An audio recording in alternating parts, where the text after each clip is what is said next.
금요 예배 분별이라는 시리즈를 이제 시작하려고 합니다. 그래서 분별 오늘 첫 시간인데 오늘 제목은 평안 내면의 싸움을 이기는 힘 불안과 두려움의 시대 평안 내면의 싸움을 이기는 힘이라는 제목으로 말씀을 나누겠습니다. 이번에 저는 이제 세 도시를 다녀왔습니다. 하나가 LA고, 하나가 샌프란시스코고, 하나 뉴욕입니다. 나는 의미가 있어요. LA는 전 세계 엔터테인먼트의 모든 것이 집중되어 있는 도시고,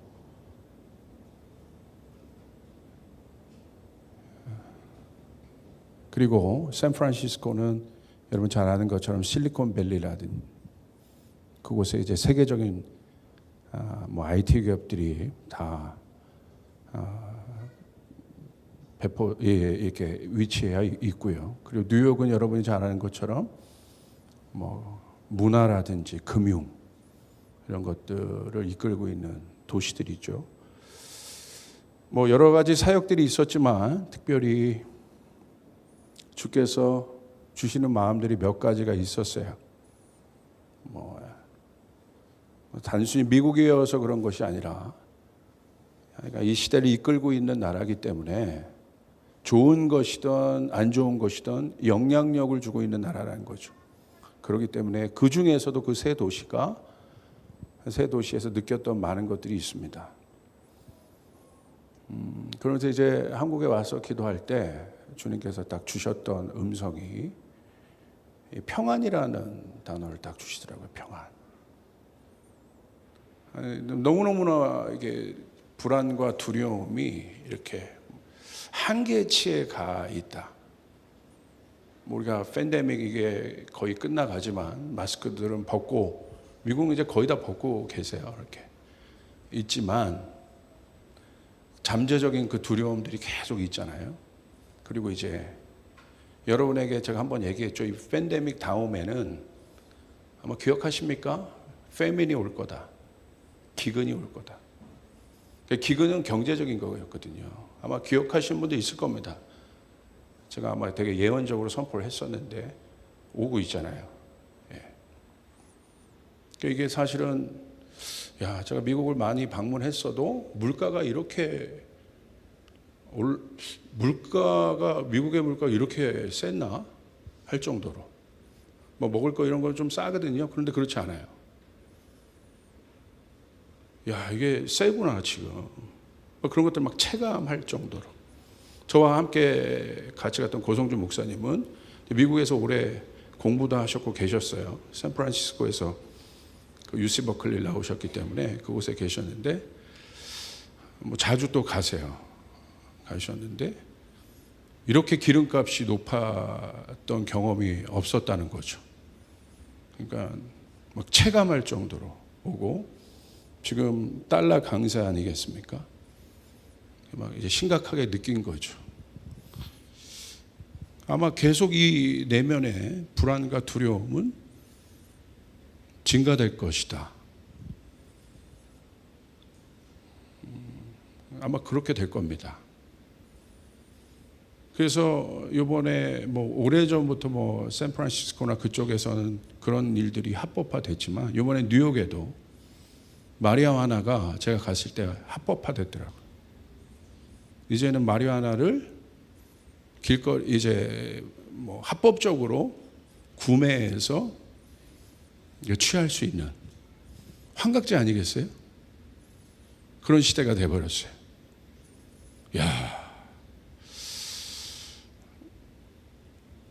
지금 시대가 굉장히 이제 속도라고 이 시대를 좀 표현하지 않습니까? 그러니까 테크놀로지가 모든 경계선을 허물고 급격한 변화를 가져오고 있는데 이 엄청난 변화를 우리가 체감하지 못할 정도의 어떤 속도감이 있습니다. 그래서 미국에서 일어났던 그 일들이 예전에는 10년 후에 한국에 왔다면 이젠 그러지 않을 거예요. 굉장히 빨리 올 거예요. 왜? 유튜브만 들어가도 우리는 실시간 모든 것이 오픈 소스 되어 있기 때문에 다 그걸 실시간으로 우리가 접할 수 있잖아요. 그러니까 굉장히 예전에 있었던 그 갭들이 줄어졌다는 거예요. 곧 올 것이다. 아마 이건 비단 교회에서 얘기하는 어떤 저의 어떤 한 설교가의 분석이 아니라 아마 그렇게 되고 있지요. 그렇다면 그 세상 한복판에 변화의 중점에 서 있는 이 시대 속에 우리가 갖고 있어야 될 키는 무엇인가? 느닷없이 그런 묵상을 쭉 한 15일 동안 했는데 정말 내리자마자 주님께서 주셨던 단어가 평안이라는 거예요. 평안. 평안이에요. 평안이 필요하다 이 시대. 근데 이 평안은 어떤 평안이냐면요. 성경에서 말하는 평안이 있어요. 왜 마리화나를 하겠어요? 불안하니까 하는 거예요. 잠시 있고 싶은 거죠. 그 시간 동안은 내가 불안과 근심으로부터 좀 떠나고 싶은 거예요. 근데 사실 그 시간 동안 떠나 있지만 사실 그 뒷결과가 엄청나지 않습니까? 삶이 망가지고 정신이 망가지고 모든 것이 이제 피폐해 되는 거죠. 그러니까 답이 아니라는 거예요. 나라가 앞장서서 그것들을 열고 있지만 우리나라도 여러분이 아시지만 젊은이들 안에 공공연하게 어마어마하게 많이 그런 환각제성의 약품들이 지금 풀려 있습니다. 왜 그러냐면요. 힘들다는 거예요. 이 시대가. 기쁨이 없죠. 불안하죠. 두렵죠. 혹시 여러분 가운데 불안과 두려움이 있는 분들이 있습니까? 교회 잘 오셨습니다. 불안과 두려움의 시대에 주께서 우리 가운데 평강을 얘기하십니다. 평안을 말씀하십니다. 근데 이 평안의 속성이 있어요. 이따 보겠지만 세상이 줄 수 없는 평안이라는 거예요. 세상이 줄 수 없는 평안. 이게 키워드예요. 세상에서 얻을 수 없는 평안이라는 거예요. 요한복음 14장 27절 한번 보시겠어요? 주님께서 이렇게 말씀하세요. 제자들에게 평안을 너희에게 끼치노니 곧 나의 평안을 너희에게 주노라. 내가 너희에게 주는 것은 세상이 주는 것과 같지 아니하리라. 세상이 주는 것과 같지 아니리라. 이 평강은 내가 얻는 게 아니에요. 내가 만드는 것이 아니에요. 내 힘으로 소유하는 것이 아니에요. 주님이 주시는 거예요. 이게 키워드입니다. 이것이 없으면 이 불안과 두려움을 절대 이길 수 있는 사람이 없어요. 재벌도, 권력자도, 누구도 주님이 주시는 평안이 아니면 절대 이 불안과 두려움의 터널을 통과할 수 없습니다. 혹시 그런 분들이 있습니까? 오늘 주님이 주시는 평강을 취하시길 바랍니다. 그 평안을 사모하시길 바랍니다. 세상이 주는 것과 같지 않다. 무슨 말이에요? 세상도 준다는 거예요. 세상도 평안을 준다는 거예요. 세상도 사랑을 준다는 거예요. 세상도 사랑을 줘요. 세상도 우리 가운데 평안을 주고요. 세상도 우리에게 좋은 것들을 줄 수 있어요. 그러나 그 답이 아니라는 거예요. 그걸 붙잡으면 안 돼요. 그걸 따라가면 안 돼요. 주님이 주시는 것을 잡아야 되는 거예요.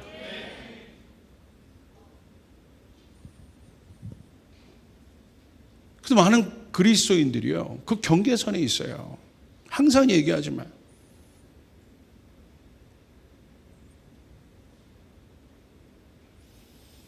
그래서 역설적으로 제가 볼 때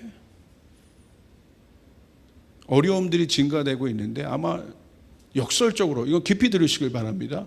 주께서 허락하신 것일 수도 있어요. 깨어나라고. 진짜와 가짜로 구분하라고. 진짜 평강과 가짜 평강. 진짜 사랑과 가짜 사랑. 진짜 능력과 가짜 능력. 구분하라는 거예요. 그래서 이 어려움을 허락하실 수도 있어요. 아니면 여러분이 그 어려운 가운데 있다면 아마 그 시그널일 거예요. 진짜를 잡으라고, 진짜를 찾으라고. 우물가의 여인이 남편이 5이 있었지만 그 여인의 삶에 만족이 없었잖아요. 목말랐잖아요. 그 목마름이 역설적으로 있었기 때문에 진짜 물을 찾은 거예요. 생명샘이 터진 거예요. 어떻게 보면 지금 모든 사람들이 어렵다고 하지만 저는 그렇게 보고 있지 않아요. 지금이야말로 여러분 진짜를 볼 수 있는 분별의 눈이 떠지는 때라는 거예요. 할렐루야. 우리의 신앙이 종교 노름이 아니라, 종교 놀이가 아니라, 종교 활동과 생활이 아니라 드디어 진짜를 볼 수 있는 목마름이 우리 가운데 주어지게 됐다는 거예요. 오히려 저는 오히려 그 문들이 열리고 있는 것 같아요. 오늘 제자들에게 예수님께서 찾아가셔서 부활 후에 뭘 말씀하셨는지 아십니까? 딴 얘기 안 하셨어요. 여러분, 예수님이 살아계실 때 제자들이 예수님을 쫓았습니다. 왜 쫓았을까요? 믿었기 때문에 쫓은 거예요. 그들이 예수님을 그 당시 그 유대적 사고관에서 예수님을 쫓을 수 있다는 건요, 여러분 이거 말이 안 되는 겁니다. 이단이죠. 배반자죠. 그러니까 그들이 그 당시 예수님을 쫓았다는 건요, 그 공동체에서 어떻게 보면 뭐라고 얘기할까요? 이렇게 축출당하기를 각오하고 쫓은 거예요. 왜? 그 당시 종교 지도자들이 예수님을 받아들이지 않았잖아요. 그들이 메인스트림이고 대세인데 스스로 대세 밖으로 나간 결정을 한 것이 제자들이에요. 대단한 거예요, 사실은. 여러분 그러실 수 있어요? 사람들이 제일 두려워하는 게 뭔지 아십니까? 메인스트림 바깥으로 밀려나는 것을 제일 두려워해요. 성공은 뭐예요? 메인스트림 안으로 들어가는 게 성공이고, 실패는 뭐예요? 이 세상 세계관 메인스트림 바깥으로 밀려나는 거, 주변인이 되는 거. 왜 주변인이 되면 여러분 주변인이 되는 것을 두려워합니까? 잊혀지니까. 정치인이건 그 중심에 섰던 사람들이 있잖아요. 제일 두려워하는 게 그거란 말이에요. 그러니까 그 당시 제자들이 예수님을 쫓은 것은요, 사실 굉장한 겁니다. 유대적 사고, 세계관을 갖고 있었던 그들이 나사렛 청년을 쫓은 것은 대단한 일이라는 거예요. 근데 왜 쫓았을까? 아주 분명합니다. 봤기 때문에. 예수님의 기적을 봤기 때문에. 예수님이 그들 앞에서, 제자들 앞에서 하늘의 능력을 보여줘 버리시잖아요. 그게 아니었으면 쫓았을까? 안 쫓았을 거예요, 아마. 봤기 때문에 쫓은 겁니다. 그 표적을 봤기 때문에. 증인으로서, 이거 더 이상 부인할 수가 없는 거죠. 막 자기 앞에서 막 죽은 자를 막 살리시고 막 그러는데. 그리고 예수님의 인기가 점점 올라가는데, 예수님 측근이라는 사실을 그 당시에 많은 사람들이 다 알고 있잖아요. 그 당시 예수님의 인기가 얼마나 높여 갔습니까? 쉽게 말하면 예핵관인 거예요. 무슨 말인지 모르신가요? 핵관이라고 하죠. 핵관. 와, 우리 교인들은 이제 정치에 관심이 없어요. 할렐루야. 누가 아주 가깝다는 거죠. 예수님과 가까운. 그게 제자들이잖아요. 그러니까 뜨는 사람 옆에 있는 거예요, 지금.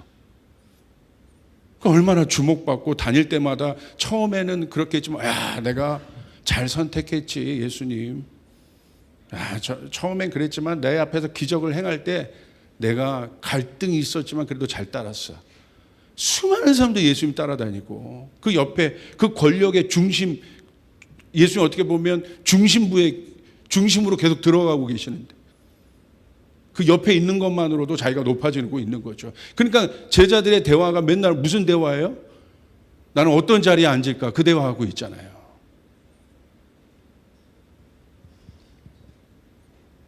그런 예수님이 어떻게 되십니까? 하루아침에 군중들로부터 외면을 당해요. 죄인이 돼버려요.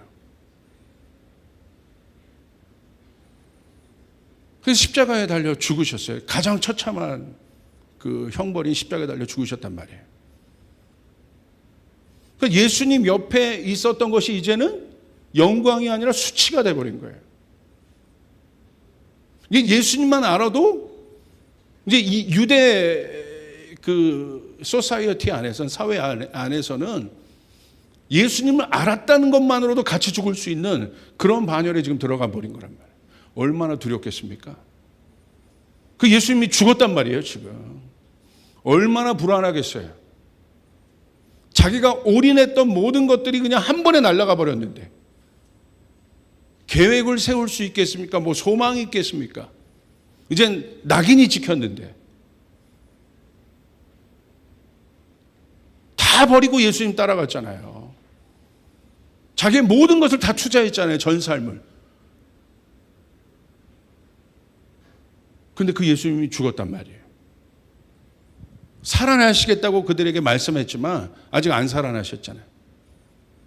그러니까 지금 제자들의 상태를 보세요. 극도의 불안과 두려움이 있다는 거예요, 지금. 그 마음 안에.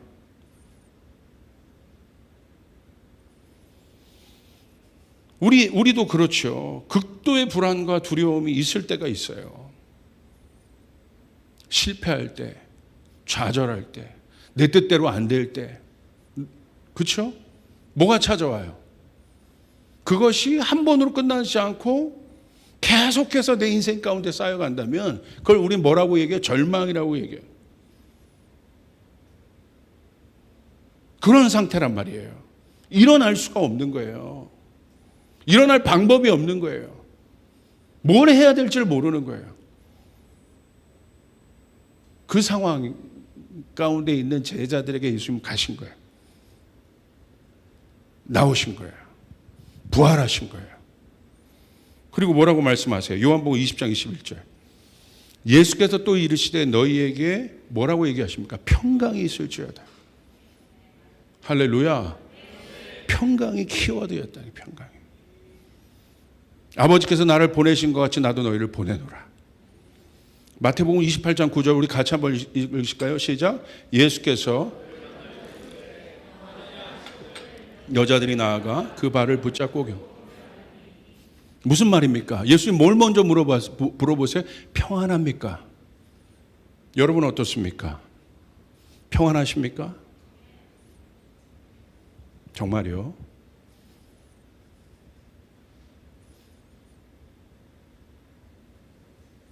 정말 평안하십니까?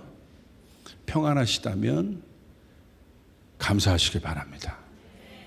그 평안이 여러분 가운데 지금 있다면 감사하시길 바랍니다.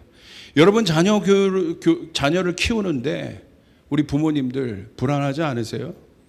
요즘 정치인들 뭐만 나오면 이제 다 이제 자녀 문제가 이제 그냥 단골 어떤 검증으로 지금 올라가잖아요. 다 뭐예요? 예. 어떻게 보든지 자녀 성공시키겠다는 부모들의 마음 아니겠습니까? 미국도 똑같더라고요. 예. 그 아이비리그에 보내려고 뭐 목숨 걸더라고요. 샌프란시스코 가니까 과외비가 얼마나 비싼지. 그걸 누가 시작했나 모르겠어요. 과외. 예. 그 스탠포드 뭐 이런 데 보내려고. 부모님도 평안하십니까? 대학 떨어지면 어떻게 해요? 여러분이 원하는 계획대로 자녀가 안 되면 어떻게 합니까? 불안하지 않으세요? 지금 내 자녀를 보는데 지금 과외를 시켜줘도 공부는 안 하고 잠만 자고 효과는 안 나오는 것 같고 불안하지 않으세요? 우리 청년들은 어떠세요? 나이는 먹어가고 그렇다고 사회적 커리어를 내가 뭐 빵빵하게 쌓은 것 같지도 않고 적당히는 내가 살아가고 있는데 이걸로 내 인생을 보장할 수 있을까? 교회에서 내가 좋은 배우자 찾으려고 하는데 다 기도들만 열심히 하고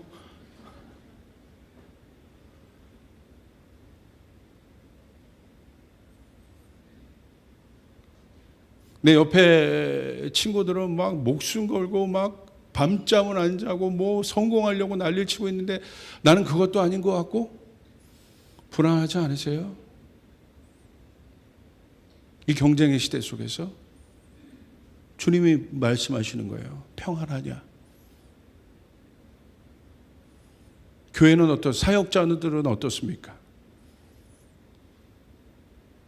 저 교회는 막 잘 되는 것 같은데 나는 사역해도 소용도 없는 것 같고 더 어려워지는 것 같고 불안하고 두렵고 주님이 뭘 체크하세요?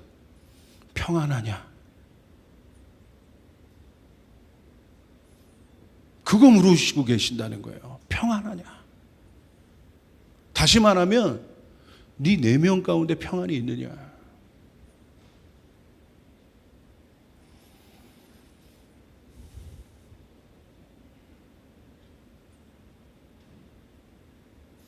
이 질문이 오늘 이 시대 가운데 예수님께서 꼭 하시는 질문 같아요. 평안하냐? 여기 아주 중요한 영적 원리가 있습니다. 지금 제자들이 처한 외적 상황이 불안한 거예요. 바깥의 상황이. 지금 여러분이 보고 있는 것들 때문에 불안한 거예요. 왜냐하면 우리 인간들은 연약해가지고요. 보는 것에 의해 영향을 받아요. 만약에 주식에 목숨을 거는 사람은 뭐에 영향을 받아요? 이 주식 그래프. 마음이 이렇게 떨어졌다가 이렇게 올랐다가 이렇게 떨어졌다 이렇게 올랐다. 그래프를 차라리 안 보면 되는데 보는 것에 영향을 받는단 말이에요. 이게 연약한 인간이라는 거예요. 그것을 초월하면 대단한 존재죠. 그래서 사람들이 성공하고 싶은 건요, 초월하고 싶은 거예요. 초월하고자 하는 마음들이 있는 거예요. 그 그래프에 영향 안 받으려고. 우리 인생도 그래프잖아요. 내 자녀도 지금 그래프로 이렇게 볼 수 있잖아요. 항상 이 최상점을 유지하고 싶은 거죠. 그러면 somebody가 돼야 되는 거예요. 특별한 존재가 돼야 되는 거예요. 어느 영역이고 다. 그게 외적인 제자들이 풍랑을 보면서 두려워했잖아요. 우리 조나단 목사님도 그것에 대해서 설교했지만 두려워했잖아요. 제가 설교를 열심히 들었어요. 우리 사역자들 얼마나 설교 잘하시는지 정말 큰 은혜를 받았습니다. 참 그러면서 옛날 롤러스케이트 사건을 얘기하더라. 얼마나 불안했겠어요. 예. 근데 그 무서운 형도 아빠도 아무 말도 안 하고 평안하느냐. 예? 건강에 문제가 있는 사람이었다고 지금 보세요.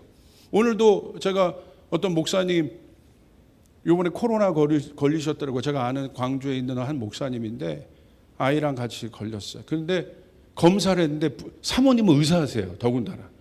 검사를 했는데 아이의 혈액에 백혈병 수치가 갑자기 이게 뭐가 안 보였던 것들이 나온 거예요. 몰랐어요. 그 전에. 근데 이 코로나 때문에 알게 된 거예요. 코로나가 문제가 아닌 거예요.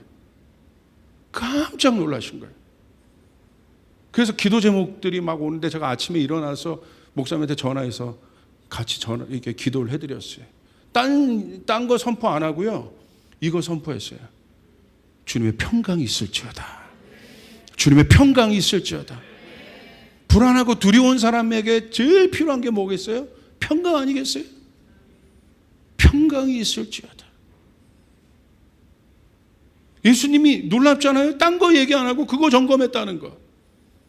불안하고 두려운 제자들에게, 불안하고 두려운 우리들에게 네가 기도 얼만큼 많이 했느냐, 네가 얼마만큼 잘 예배했느냐가 아니라 네 마음 안에 지금 평강이 있느냐.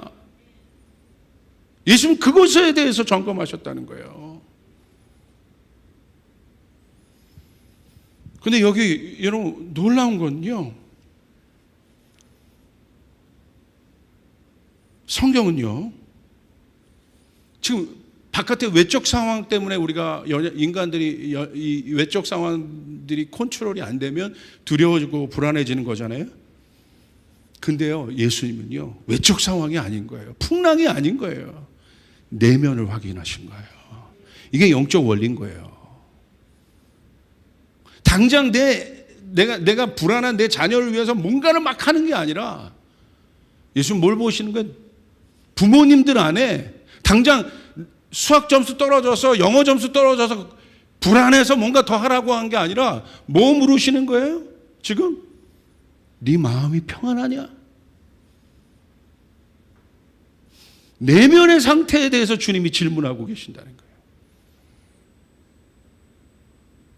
주님의 모든 관점은 내면에 있다는 거예요.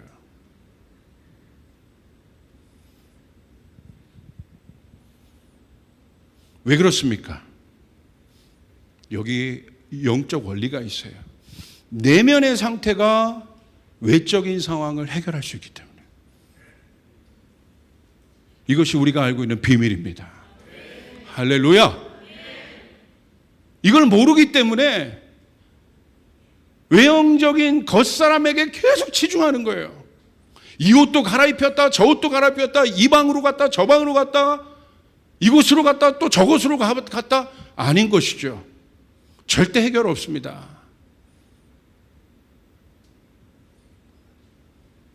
절대 해결 없어요. 내면.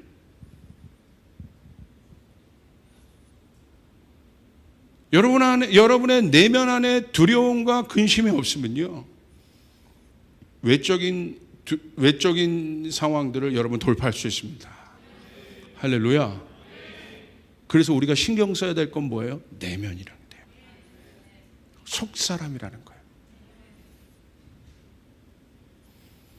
그래서 여러분 어려울 때 뭐라고 얘기합니까?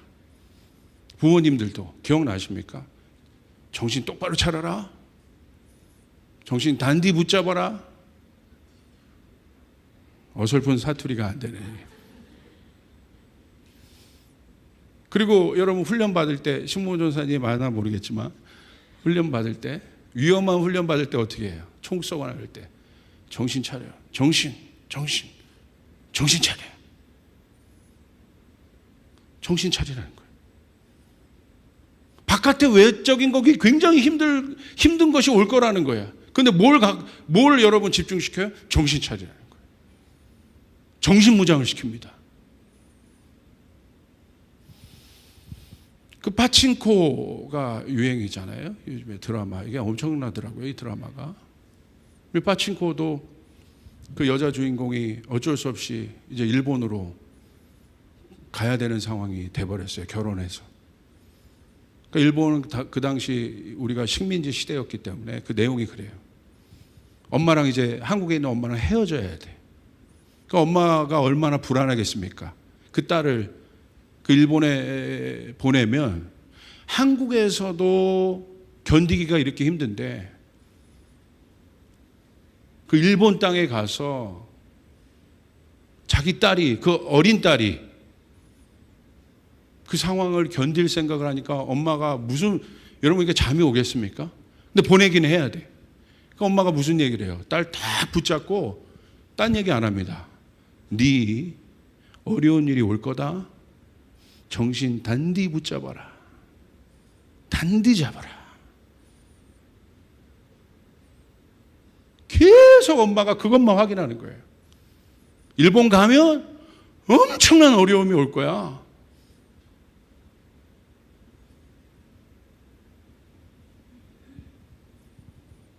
정신 단단히 붙들라고 얘기합니다.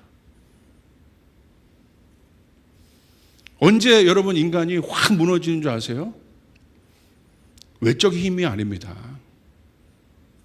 이 정신, 여기서 이제 무너지면 끝나는 거예요. 이제. 근데 사람들은 자꾸 외적인 어떤 것에 신경을 쓴단 말이에요. 이게 무너지면 지금 끝나는데, 지금 여러분 안 들리십니까?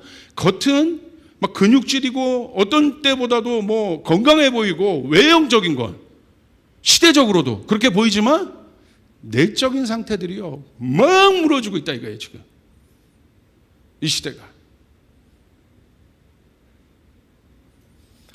안 그러신다면 감사하십시오. 그런데 그러고 있다는 거예요.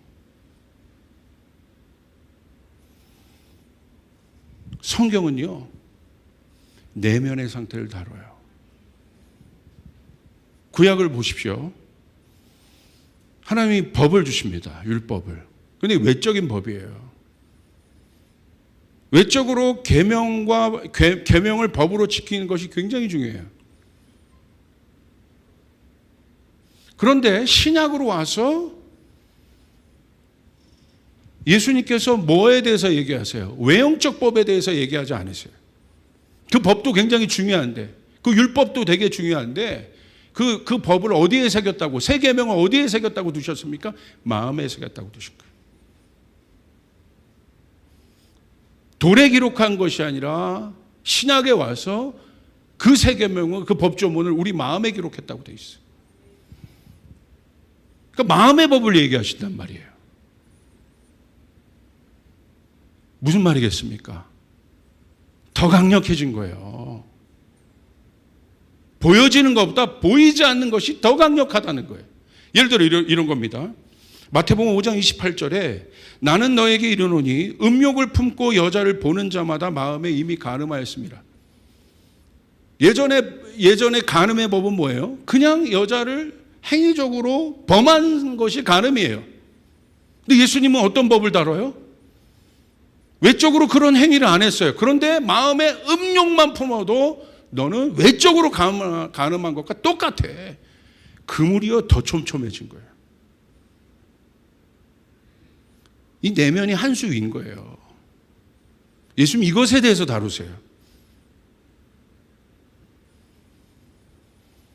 놀랍죠? 빠져나갈 것이 없어요. 구약의 외적인 법을 준 이유도 어떤 이유 때문에 주셨습니까? 인간들의 노력으로, 인간의 힘으로 그 법을 지킬 수가 없다는 거예요. 그것이 외적인 법, 우리에게 행위적인 법을 주신 이유예요. 그 법을 우리들이 다 지킬 수가 없어요. 지켜야 천국 가는 거예요. 그러나 지킬 수가 없어요. 지킬 수 없는 인간들을 보여준 거예요. 왜요? 그래야 하나님을 찾기 때문에.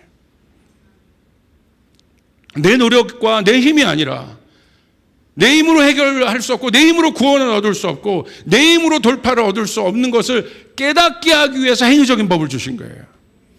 그런데 하물며 마음은 더한 거죠. 더한 거라면 내 안에 있는 이 음욕을 다스릴 수 있습니까? 내 안에 있는 욕망들을 다스릴 수 있습니까? 내 안에 있는 불안들을 다스릴 수 있어요? 여러분, 오늘 내가 어저께 불안했는데 어떤 문제가 해결됐어. 이제 불안하지 않아. 그게 계속 가나요? 내가 노력했는데 막 수단과 방법을 가리지 않고 그 문제를 해결해서 내 마음에 평강을 얻었어. 세상 이치가 여러분 그런 거잖아요. 근데 그게 지속되나요? 아니잖아요. 어떻습니까? 그 불안과 두려움이 해결됐다면 괜찮은데 안 그러잖아요. 해결할 수 없다는 거예요. 약물로 해결할 수 있겠습니까? 해결할 수 없다는 거예요. 마음의 법 또한 그렇습니다. 복잡한 내면의 그 싸움을 어떻게 해결할 수 있겠습니까?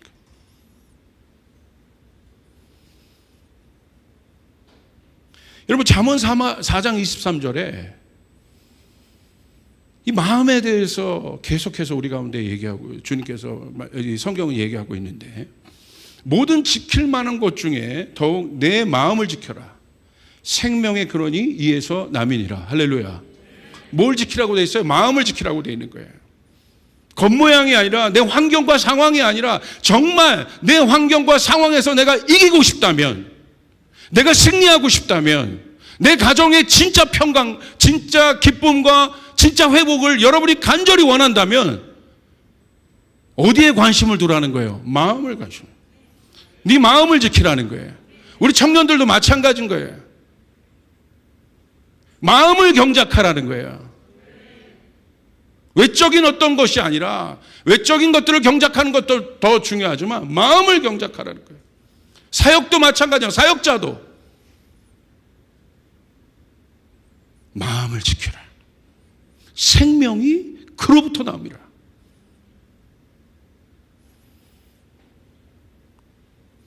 제가 일본 교회에 설교하러 가는데요. 뉴저지에서 한 번 하고 맨하탄에서 했어요. 뉴저지에서 감동이 있었어요. 작은 공동체였기 때문에 막 더 특별히 감동이 있었어요. 이제 그 감동을 갖고 은혜가 있었어요. 이제 맨하탄에 가는데 거기서 작은 또 한 홀을 빌려서 예배를 하는데 갑자기 흑인이요 지나가는데 저 앞에 와가지고 갑자기 이제 입구 들어가기 전에 저한테 갑자기 으악! 이러는 거야. 그 내가 미? 지금 나한테 한 거야? 흑인이. 저 아내가 옆에 있었고 목사님 일본 목사님 앞에 가 있었고. 그래서 내가 지나가길래 헤이! 불렀어요. 그러더니 가다가 이렇게 보더라고요. 그래서 제가 가운데 손가락을 그럴 수 없잖아요, 목사. 할렐루야. 그럴 수 없잖아요.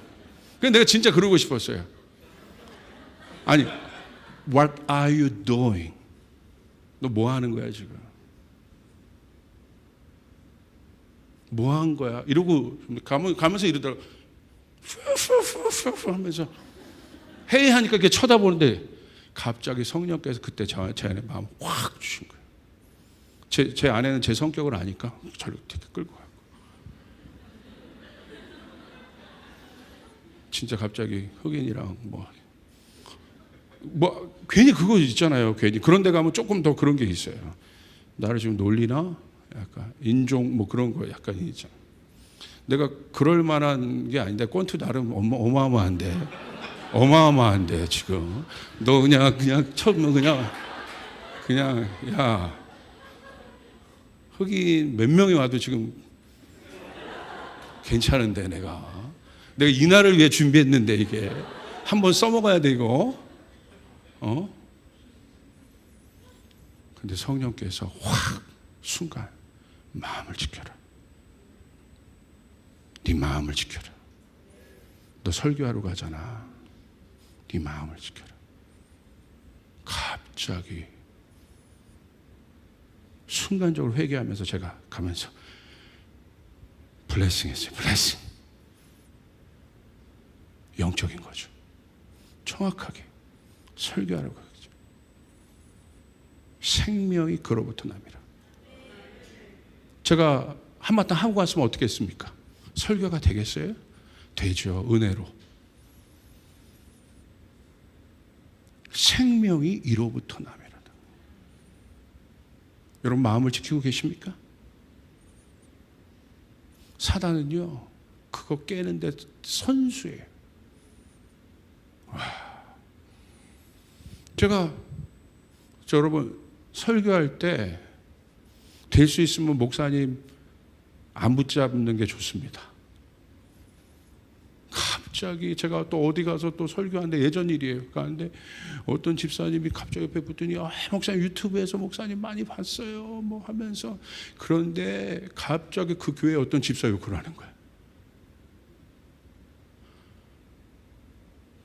우리 교회 같았으면 그런 일 없겠지만 그냥 사단아 떠나가라.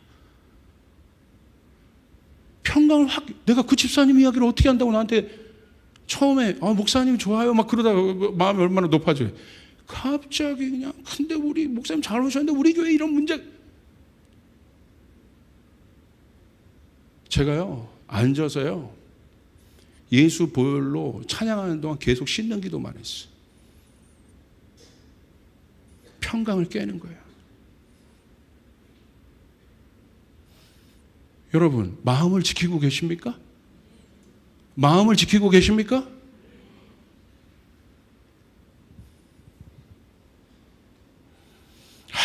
막 오늘 은혜 받고 주일날 은혜 받고 이제 스몰 모임을 해. 오늘은 뭐 진짜 뭐 천국이 될 것 같아. 근데 오늘 그날따라 안 그랬던 집사님이, 집사님 오늘 얼굴 화장이 왜 그래? 와, 왜 어때서? 가뜩이나 요즘에 내가 막 얼굴 보면서 스트레스 받는데 진짜 얼굴이 뜬 것 같아. 막 갑자기 천국의 임재가 날아가는 거예요. 제가 15일간의 여정 동안 그런 위기가 한 2번 왔어요. 근데 그때마다 주님께서 주셨던 음성 뭔지 아세요? 평강을 지켜라. 네 마음의 평강을 지켜라. 모든 생명이 그로부터 남이니라. 할렐루야. 할렐루야. 마음 딱 고쳐잡고. 저랑 고 목사님이랑 얼마나 친합니까? 15년을 같이 했어요. 사역을. 제가 존경하고 고성준 목사. 근데 이번에 15일 동안을 또 같이 했어요. 같이 다니면서 삼시세끼 같이 먹고 한 번 얍삽하게 행동하시는 거예요. 할렐루야. 할렐루야. 15년을 내가 같이 했는데 물론 내 입장에서 순간적으로 시험이 오더라고. 15년이라는 세월을 같이 했는데 15일 동안 어떤 잠깐 고 목사님 알지도 못합니다. 이거 절대 인터넷에 들어가도 할 수 없습니다. 할렐루야. 근데 제가 마음 순간 좀 이렇게 했어요. 그리고 제가 차를 탔는데 제가 항상 분위기 메이커거든요. 분위기를 주도하고 그 공간을 기쁘게 만들고 제가 있으면 기분이 좋아져요. 어르신들이 막 같은 말해도 격려만 하고 칭찬하고 딱 타는데 제가 말이 없는 거지. 딱 뒤에서. 근데 그 공기가 느껴지는 거 아세요? 근데 제가 티를 안 내려고 그랬어. 나름대로 고수들이 다 모여 있잖아요. 거기. 티를 안 내. 근데 성령께서 말씀하시는 거예요. 네 마음의 평강을 지켜라. 이게 주님으로부터 오는 평, 사람의 해결이 아니고요. 주님으로부터 해결이 되더라고요. 할렐루야. 그리고 나니까 이게 해결이 돼요. 마음에. 그리고 어떻게? 더 나아가서 나는 고 목사님을 보호해야지. 고 목사님을 중보해야지.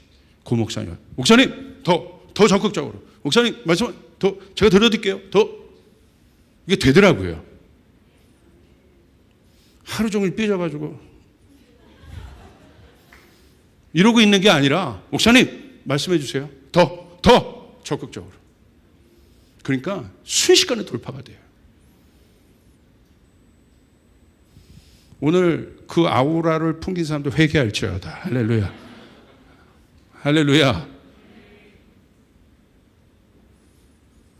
그래서 제가 호텔로 돌아와서 저희 아내에게 물었어요. 여보, 티 안 났지? 여보, 그게 티가 안 난 거야? 그게 티가 안 난 거야? 그 잠시 몇 분 그 차에서 당신이 했던 그 분위기 다 느꼈을걸? 꼭 그렇게 얘기해야 되나? 이래서 돕는 배필이에요. 아, 그랬구나. 내가 감출 수가 없구나, 이게.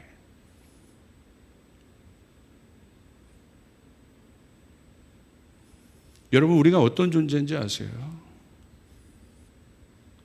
여러분의 생명이 마음에 있습니다. 할렐루야. 겉이 아닌 거예요. 겉이 아닌 거예요. 여러분이 신경 써야 될 게 어디예요? 마음인 거예요. 마음. 아멘. 그래서 예수님 이 불안과 두려움의 시대 때 예수님 말씀하신 거예요. 평안을. 요한복음 14장 27절 평안을 너에게 끼치노니 곧 나의 평안을 너에게 주노라. 내가 너에게 주는 것은 세상이 주는 것과 같지 아니하리라. 할렐루야. 너희는 마음에 근심하지도 말고 두려워하지도 말라. 근심과 두려움으로부터 여러분 자유하고 싶습니까? 주님으로부터는 평강을 받으시길 바랍니다. 할렐루야. 주님으로부터는 평강을 받으시길 바랍니다. 내가 주겠다. 내가 주겠다. 내가 주겠다는 거예요, 주님이. 근심하지 말라. 내가 주겠다. 세상이 줄 수 없어. 이거 알아야 돼. 믿어지시면 아멘 합시다. 우리 주님께 영광의 박수 올려드리겠습니다. 우리 주님이 주시겠다는 거예요. 우리 주님이 주시겠다는 거예요. 할렐루야. 주겠다. 조건이 없어요. 주겠다. 불안하고 근심하지 말라. 믿으셔야 돼요. 세상이 주는 것과 같지 않다.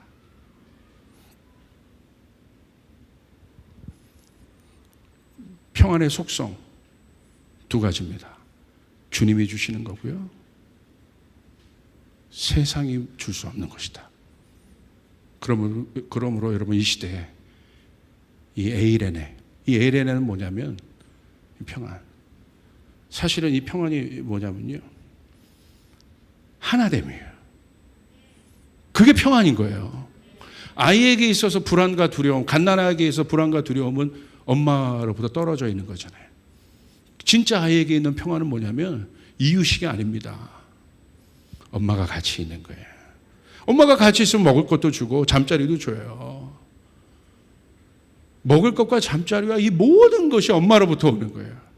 그러므로 엄마랑 같이 있는 것이 평안인 거예요.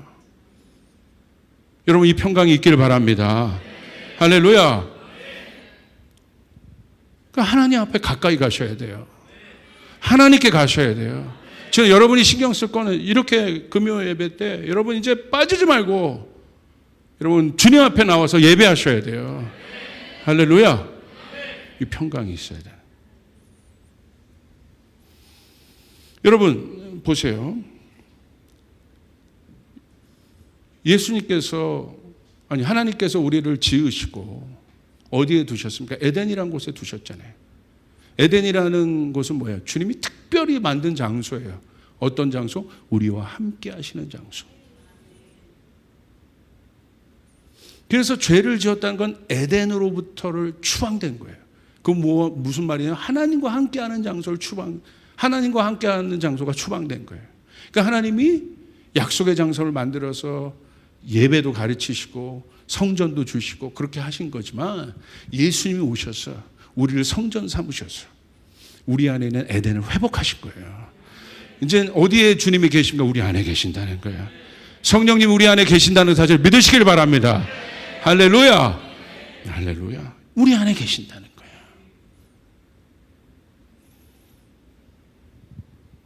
그래서 우리가 해야 될 일들은 뭐예요? 옛날 하나님의 형상으로 돌아가는 거예요. 에덴을 경작하라. 하나님과 함께하는 그 장소를 경작하라. 그러면 평강이 있다. 그런 기쁨이 있다. 그러면 복이 있다. 그 장소를 경작해야 되는 것입니다. 딴 것이 아니라. 여러분의 마음의 가드는 지금 어떤 상태입니까? 한번 볼까요? 한번 공허한 사람들은 없습니까? 제가 사진을 한번 좀 준비해 봤어요.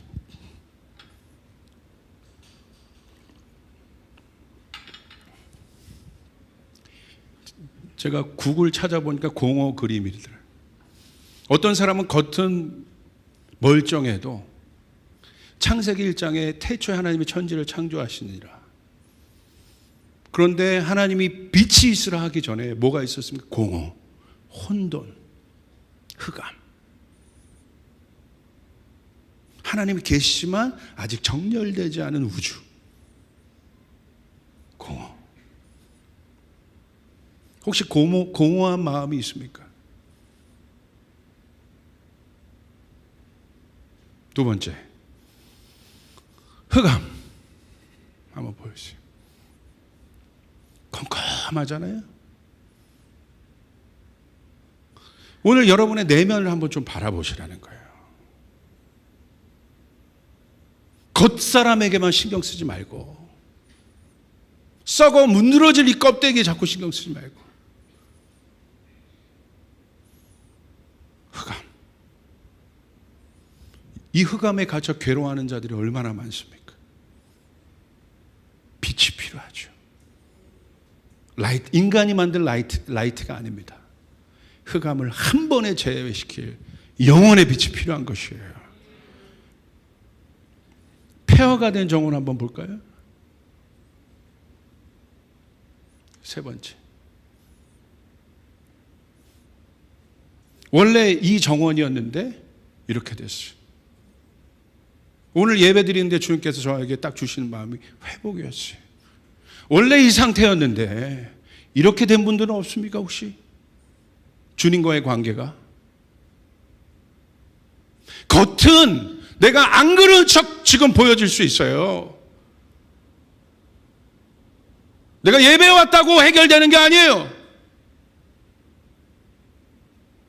내가 여기 앉아있다고 해결되는 것이 아니라 온라인으로 지금 예배한다고 해결되는 것이 아니라 오늘 내 내면이 이러고 있지 않냐 이거예요. 옛날에 이랬는데 돌보지 못한 거예요. 밥보다 뭐하다 이거 했다 저거 했다 이거 했다. 제일 중요한 내면의 가든을 이렇게 하진 않았냐 이거예요.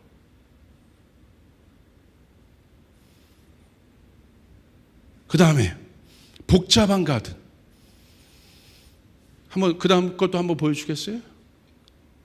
가든은 가든이야. 근데 미로야. 복잡해. 하나님이 말씀이 떨어져도 막 너무 복잡한 거야.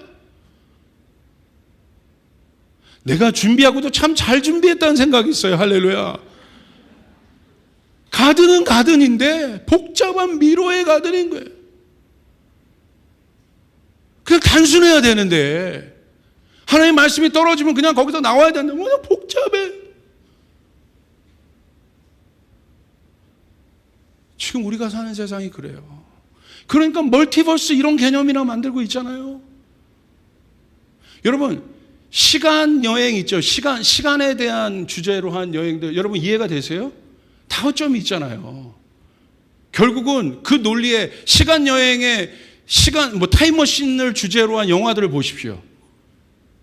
논리의 허점들이 다 있잖아요. 결국 자기가 만든 논리가 꼬이잖아요. 지금 최근 나오고 있는 대세적인 게 멀티버스예요. 여러 영화, 제가 예전에 한번 이거 영화 나오기 전에 하나 예언적인 게 있나 봐요. 한번 얘기했던 적이 있어요. 분명히. 이런 개념 올 거다고. 근데 뭐 다루고 있잖아요, 지금. 이해가 되세요? 내가 막 저 우주에 저렇게 많다는데 이해가 되십니까? 저 세상과 이 세상이 막 만나고 제가 절대 스포일하는 거 아니에요. 할렐루야. 앞으로 더 나올 겁니다. 멀티버스라는 것까지 만들었어요, 인간이. 얼마나 복잡합니까? 복잡게야, 복잡게. 이 복잡한 세상을 어떻게 여러분 뚫어내시겠어요?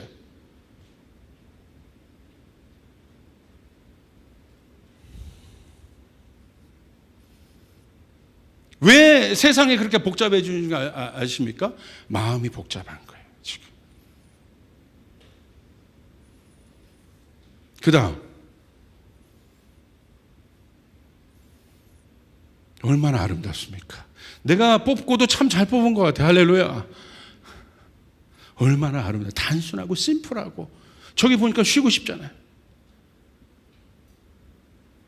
우리의 내면은 어떻습니까? 무엇이 회복되어야겠습니까? 주님이 두렵고 불안한 제자들에게, 그리고 앞으로 그들은 두려움과 불안한 일들을 많이 당할 거예요. 사도행전 보십시오. 맞기도 하고요, 핍박도 당해요. 그런데 그들이 이기잖아요. 왜요? 이거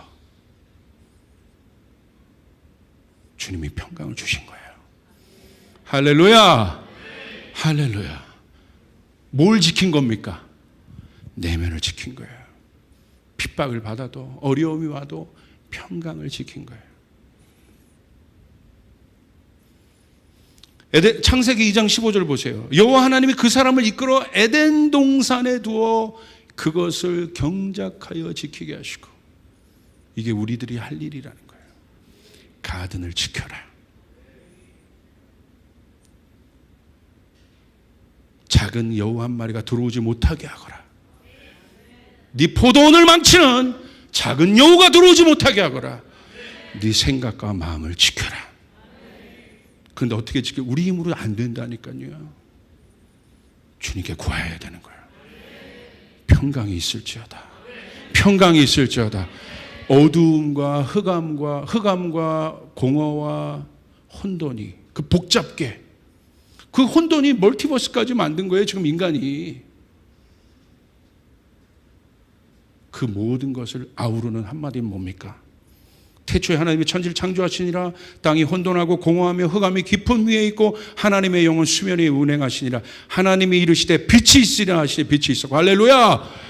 그 영혼의 빛이 그것을 여러분 정렬시킨 것이라는 거예요. 주님이 하신 겁니다. 그게 진리입니다. 주님의 입으로부터 나오는 그 한마디, 평안할지어다. 평안할지어다. 내가 만든 평안이 아니라 그 말에 끝나는 거. 지훈아, 평안해라. 예, 주님. 예.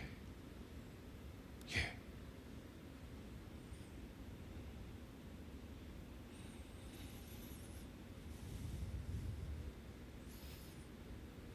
괴롭고 복잡한 내면의 문제를 해결할 수 있는 길은 마리오 하나가 아닙니다.